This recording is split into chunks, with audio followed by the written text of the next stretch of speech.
Indonesia, terutama kepemimpinan Romo, mulai dari Pak Karno sampai terakhir Pak Jokowi sekarang, itu kan semuanya rata-rata bahkan mayoritas orang Jawa. Ada apa Romo dengan Pulau Jawa? Semua pemimpin kita itu dari orang Jawa. Jadi Wahyu ke Prabon itu kan ada di Pulau Jawa Romo. Ya, karena kita ada di Pulau Jawa, maka yang berhak menduduki tahta kepemimpinan adalah orang Jawa. Jika bukan orang Jawa, apa tidak bisa? Bisa saja, tapi akan membawa suatu pertanda yang tidak enak, membawa suatu yang tidak enak. Apa itu? Akan terjadi peralihan dan pergolaan. Maka ya tetap orang Jawa. Dan mengapa kok selalu Jawa? Ya Jawa itu adiluhung. Jawa ini adalah bayangan surga. Gimana tidak bayangan surga? Jika kita mendengarkan dawuh-dawuh para ulama besar, para kiai, menyebutkan bahwasanya di surga itu segalanya serba ada, apa-apa tinggal ada. Nah, Indonesia, apa Pulau Jawa apa tidak seperti itu? Pulau Jawa ini, bahkan batang kayu kamu lempar bisa kamu makan, menjadi sumber makan. Ayo, coba potong itu batang ketela, kamu lemparkan, akhirnya akan tumbuh, dan tumbuhan itu bisa kamu makan, bisa kamu nikmati. Segala sesuatu tersedia dengan sendirinya. Coba ikan di laut, ikan di kali itu sampean pernah nanem? Selalu ada, tersedia kan? Emas yang digali bertahun-tahun di salah satu pulau, tidak ada habisnya itu. Apa ada yang menanam? Bukankah itu segala serba ada? Inilah yang disebut surga. Tentang nikmatnya di surga itu dilayani beberapa bidadari. Bagi penjenengan yang sudah menikah, coba apa kurang bagaimana bidadari yang ada di rumah penjenengan? Bangun tidur sudah ada kopi, makan sudah disiapkan, dan yang belum punya istri, ibunya itu bidadari kita, gitu. Nah, jadi jangan terlalu berpikir jauh. Jawa ki surga. Maka pertanyaan penjelasan sudah terjawab. Mengapa kok Jawa? Lah Jawa ki swargane dunya kok. Apapun yang penjelasan tidak itu ada.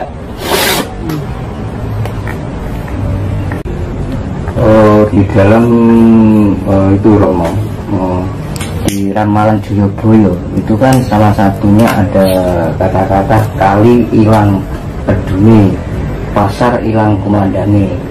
Nah itu maksudnya berikut. Ya sekarang gini, kalau itu nyata, jadi itu nyata. Sekarang kita menemukan kan saluran air, tapi di mana kita mendapatkan danaunya? Nggak ada. Danaunya sudah teruruk menjadi perumahan. Tinggal kali-kali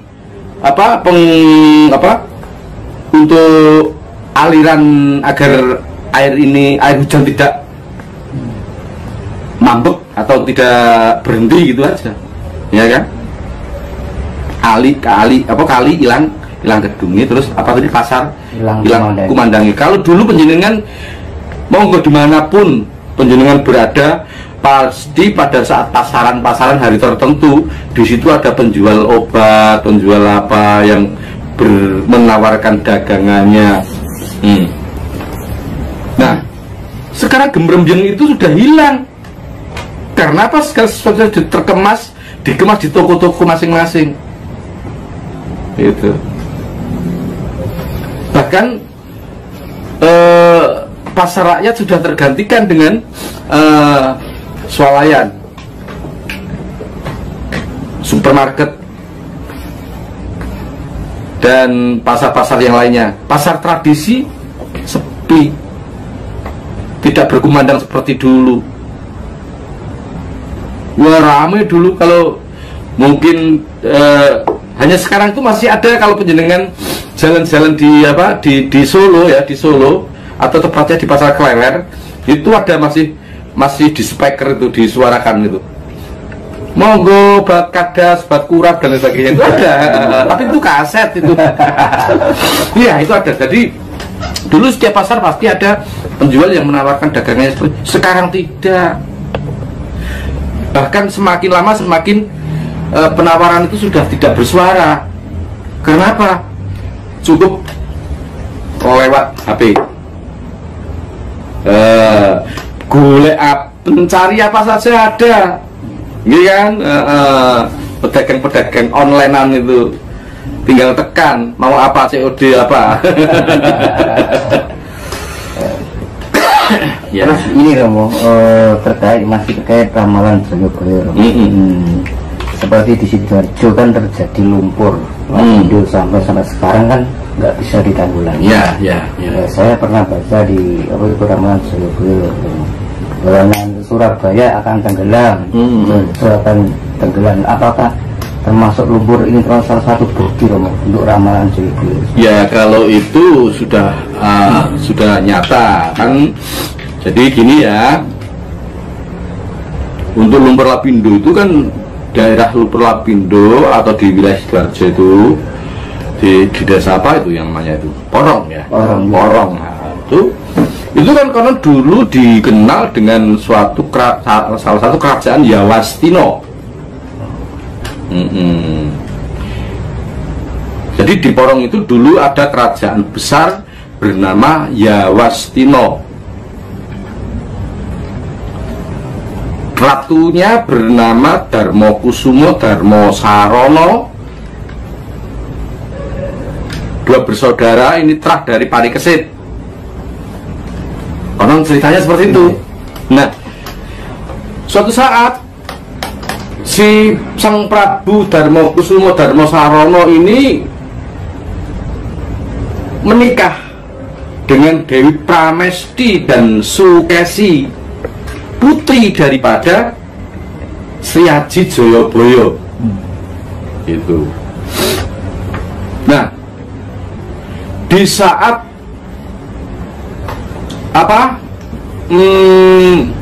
sedang menikmati bulan madu, ternyata Yawastino itu diserang musuh,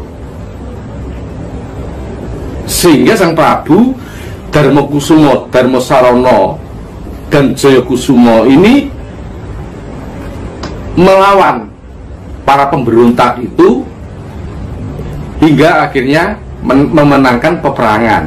Setelah memenangkan peperangan, istrinya diboyong pulang.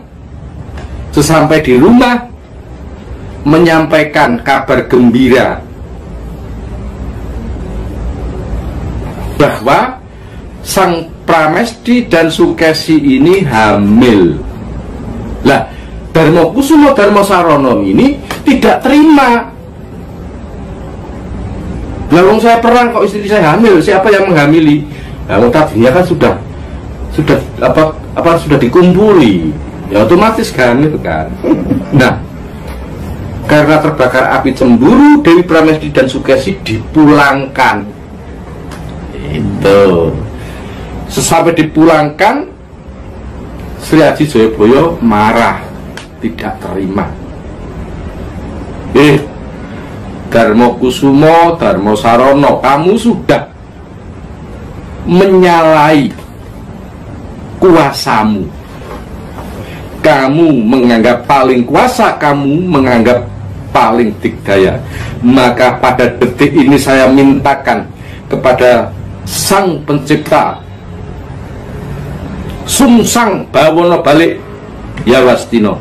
Pada ucapan itu tiba-tiba petir menyambar dan tenggelamlah Yawastina, amblas atau tenggelam ke dasar bumi menjadi lumpur. Nah, di tahun itu daerah situ menjadi rawa-rawa lumpur, pancen kono kuwi segara ndut.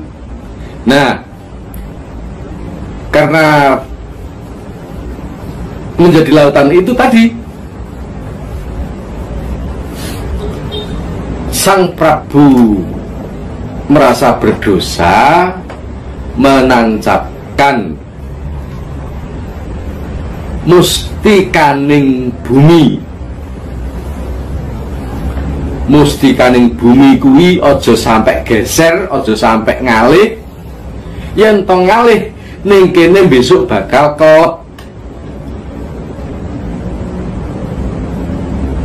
Karena saya ditangisi anak dan keponakan saya Pramesti dan Sukesi, maka saya harus menanam mustika bumi ini. Wahai anak cucuku, mohon mustika bumi ini jangan sampai bergeser dari tempatnya. Jika ini sampai bergeser, maka akan tenggelam. Nah, setelah ditanami mustika bumi ini, tempat itu menjadi padat kembali, menjadi rata kembali. Tapi wasiat tadi, mustika bumi jangan sampai bergeser. Nah, karena ulah keserakahan manusia yang ingin menguasai isi bumi tanpa dicari di mana harusnya menancapkan bur. Nah, mungkin di situ letak sumbu atau tempatnya mustika bumi tertanam, kenabur, geser, nyembur, kelep kalian. Nanti kalau gitu nggak bisa ditanggulangi loh. Kalau itu sudah merupakan sabda atau karma. Ya, semoga saja itu lambat laun lumpur-lumpur itu akan mengendap, mengeras, dan bisa ditempati kembali. Tapi jika sudah ditempati kembali, ayo toh direksa bumi ini. Dan ini juga merupakan peringatan keras pada para penguasa.